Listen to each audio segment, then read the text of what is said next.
Pagi. Pagi, Bu.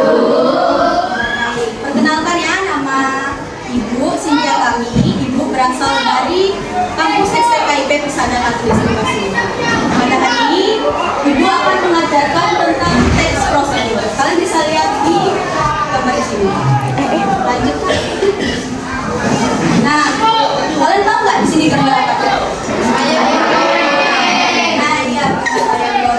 Kira-kira sebelum jadi ayam goreng ini ada langkahnya nggak sih? Nah, itulah yang disebut dengan teks prosedur. Nah, kita masuk ke pengertian teks prosedur. Teks prosedur adalah teks yang berisi langkah, tahapan, atau paduan untuk membuat, melakukan, atau menggunakan sesuatu secara benar dan berurutan. Nah, itu pengertian dari teks prosedur. Contoh sederhananya tadi bisa dilihat di gambar yang ayam itu. Cara untuk membuat ayam crispy misalnya. Kemudian contoh lainnya, cara membuat teh, cara menghidupkan HP, atau cara memasak mie instan. Itu termasuk dari contoh teks prosedur. Lanjut.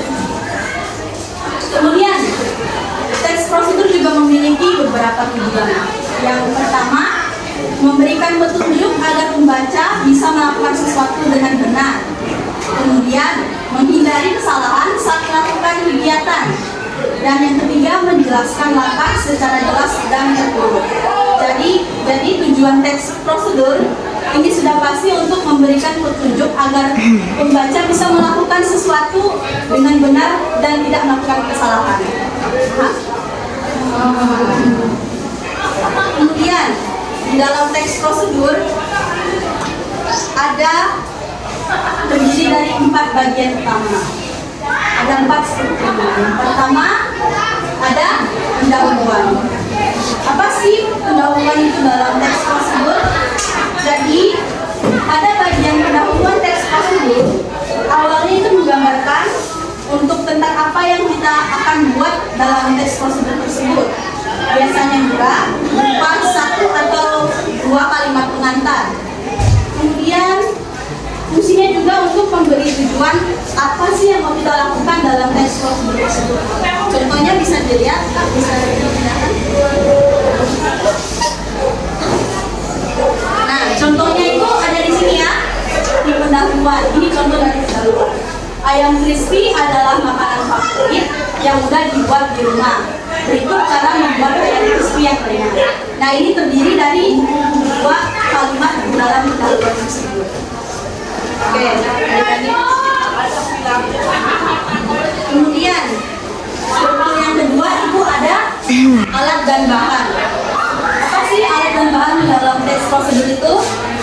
Jadi alat dan bahan dalam teks prosedur itu berisi daftar semua alat dan bahan yang dibutuhkan sebelum kita melakukan sesuatu yang ada dalam teks prosedur tersebut.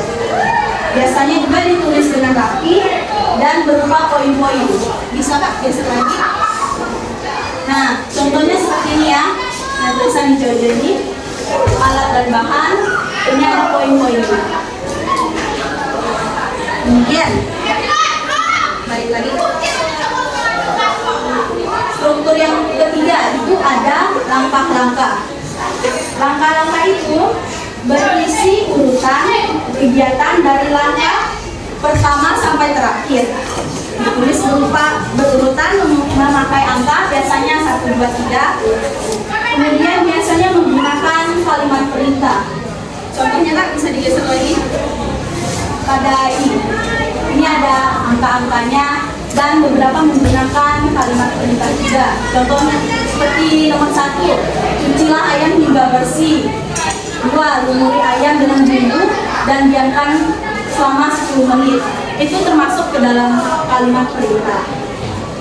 Kemudian struktur yang terakhir yaitu penutup. Penutup pada struktur teks prosedur itu biasanya berisi kesimpulan. Juga ada manfaat dan harapan penulis yang dituliskan pada teks prosedur. Bisa geser untuk contohnya. Nah, contohnya seperti ini. ayam crispy siap disantap dengan saus cabai atau mayones. Selamat mencoba. Nah, di situ ada kalimat harapannya untuk mencoba dan kesimpulannya serta saran menggunakan saus cabai atau mayones. Itu merupakan bagian penutup pada teks prosedur. Nah, sekian dari penjelasan dari kakak. Sekarang untuk sesi tanya jawab. Ada yang mau bertanya? Prosedur harus menggunakan langkah-langkah yang tersusun secara berurutan. Oke. Siapa namanya kalau boleh tahu? Christian? Chandra Bagaskara. Panggilannya? Bagas. Bagas ya. Baik. Pertanyaannya tadi, kenapa harus langkah-langkahnya berurutan kan?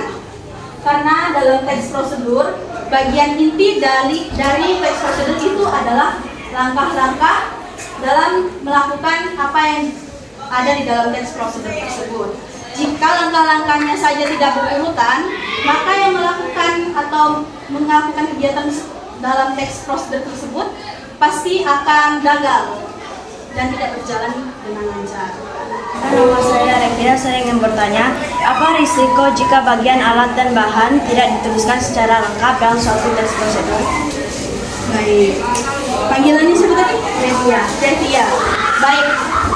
Apa resiko jika alat dan bahannya tidak lengkap ya saat di dalam teks prosedur? Jadi resikonya saat alat dan bahannya tidak ditulis dengan lengkap, pembaca atau yang melakukan dalam teks prosedur tersebut pasti akan berhenti di tengah jalan saat melakukan kegiatan tersebut, dan ini akan mengganggu dalam melakukan apa yang ditulis dalam teks prosedur tersebut. Jadi alat dan bahan itu harus ditulis dengan lengkap saat menuliskan teks prosedur. Jadi sebelumnya saya ingin bertanya, mengapa kalimat perintah menjadi ciri paling penting dalam teks prosedur? Siapa namanya Kak panggilan? Rizka.